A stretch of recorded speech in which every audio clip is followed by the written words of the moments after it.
Pemirsa, selamat datang di Taman Satwa Sadardong. Ini kami hadirkan. Taman Satwa Sadardong. Apa alasannya disebut Sadardong? Benar, alasannya supaya kita semua sadar untuk menjaga keseimbangan alam. Ya, di sini kita lihat ada hewan-hewan ya. Apa alasannya? Benar, alasannya supaya kita bisa melihat hewan-hewan. Kok hewan-hewannya kurus? Kita lihat ini. Apa alasannya kurus? Apa memang dia adalah jenis badannya kecil? Tidak benar. Apakah ini karena hewannya sedang musimnya tidak mau makan? Tidak benar. Nih saya kasih tahu ya kenapa hewan-hewannya kurus. Kenapa hewan-hewannya kurus? Alasannya adalah karena uang makan hewan-hewan ini dikorupsi. Anda tidak salah dengar, dikorupsi oleh manusia.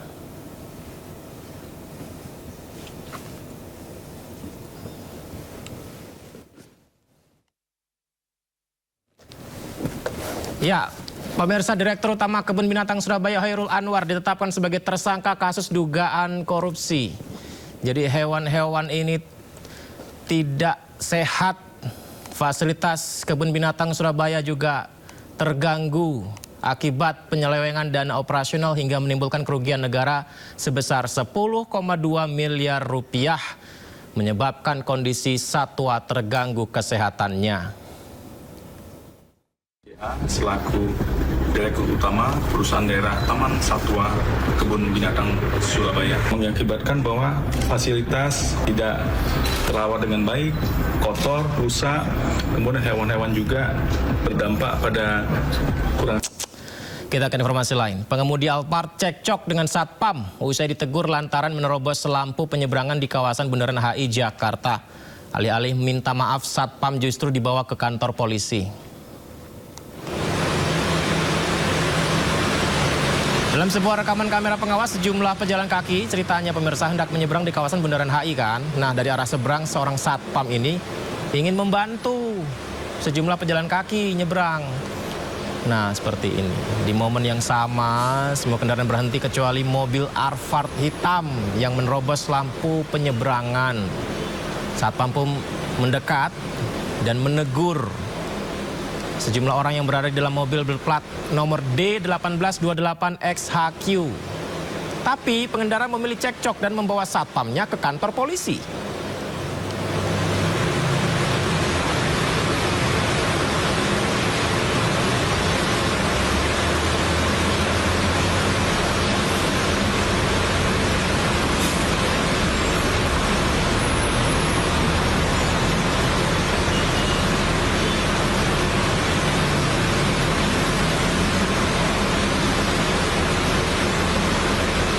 Siswa di Kabupaten Kutai, Kartanegara, Kalimantan Timur harus bertaruh nyawa demi bisa bersekolah. Setiap hari mereka menyeberangi sungai menggunakan kereta gantung swadaya warga karena hingga kini belum ada jembatan penghubung.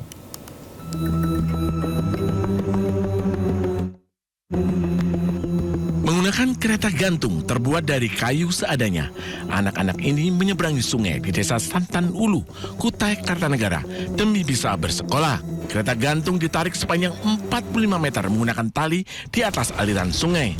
Kondisi ini berbahaya, terlebih jika hujan arus sungai meningkat dan jalan menjadi licin. Namun kereta gantung ini menjadi satu-satunya akses terdekat untuk ke sekolah. Jika tidak, mereka harus memutar jalan hingga sejauh 9 km. Kereta gantung dibangun secara swadaya oleh warga 6 tahun lalu. Tak hanya digunakan siswa, kereta gantung juga menjadi akses masyarakat untuk ke kebun dan lahan pertanian. Ini sangat bermanfaat. Itulah satu-satunya kami merancang ini, kereta gantung ini bisa naik sepeda motor dan orangnya. Itu karena itu yang tadi 9 kilo menjadi 2 kilo.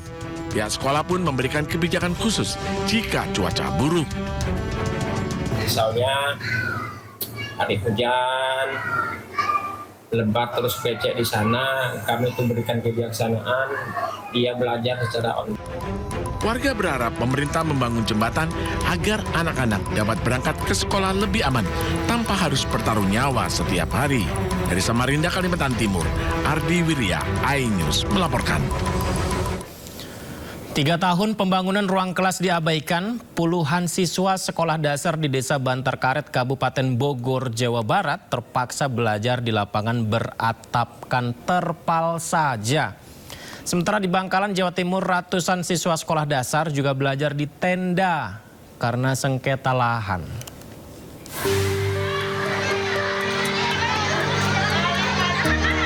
Miris karena tak kunjung dibangun selama 3 tahun terakhir. 3 ruang kelas di Sekolah Dasar Negeri Cadas Lier, Desa Bantar Karet, Kecamatan Nanggung, Kabupaten Bogor belum bisa digunakan. Kini di tahun ajaran baru, 49 murid terpaksa belajar di lapangan sekolah dengan hanya beratapkan terpal dan berlantai terpal. Siswa bahkan harus berinteraksi di teriknya panas matahari. Pihak sekolah berharap pemerintah segera membangun 3 kelas agar belajar mengajar kembali normal dan nyaman bagi siswa maupun guru.